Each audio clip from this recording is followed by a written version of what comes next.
So part of being a good team player, how to win or lose, you have to learn to be a good loser. There's a couple things in being a good loser. One is you can't dwell on it, your loss, your failure. You can't have your head down. You can't, let it overwhelm you. I've always viewed failures as a way of learning, a way of, moving on and succeeding. I've always viewed, a loss as how can I improve? Even when I loved to play football, I thought football is the ultimate team game. And a lot of times if I made a mistake, I can fix that mistake. But as a team, if we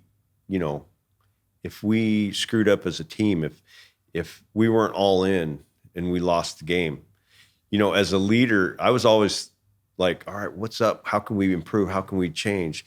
And I've taken that idea to this team. When we fail, all right, guys, we made a mistake.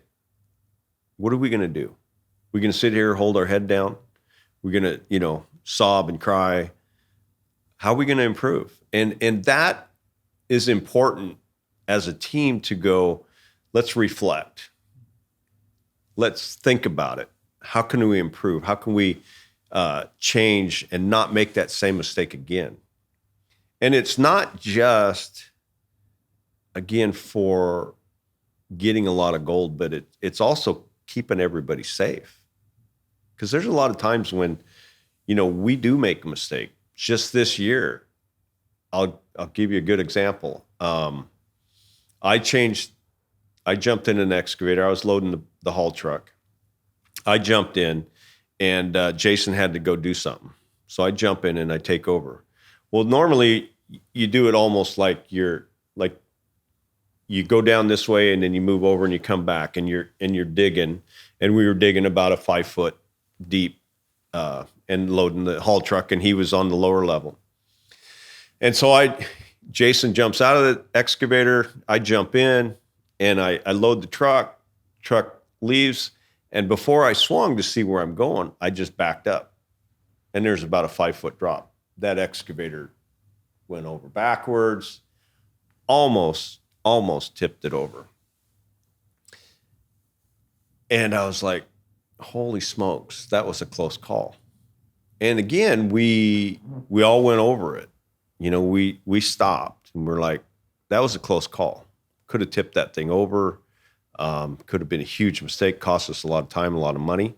But I was humble enough to say, look, I made a mistake. I didn't do my pre-trip walk around, my pre-trip inspection. I just got in there assuming that we were going to be able to do the same pattern that we'd been doing. And it was, could have been a costly mistake. So yeah, you got to pay attention and make sure you're safe. To be a good loser, I feel like you have to recognize the failure, you have to analyze it, and then you have to implement change, because you don't want to keep making the same mistake. So, it's not just recognizing you made a mistake, but then it's implementing some type of a change. So being a good loser is like, you have to recognize you made a mistake. You have to analyze it, and then you have to implement it you have to change direction. And that's what it's, about being a good loser, because you're trying to figure it out and you're trying to act on it and you're trying to change so it doesn't happen again. People love to be winners. And then how they handle the loss is, I think it's harder for them to handle the loss because we're not wired to be losers. We're like, you got to win, win, win. That's our society.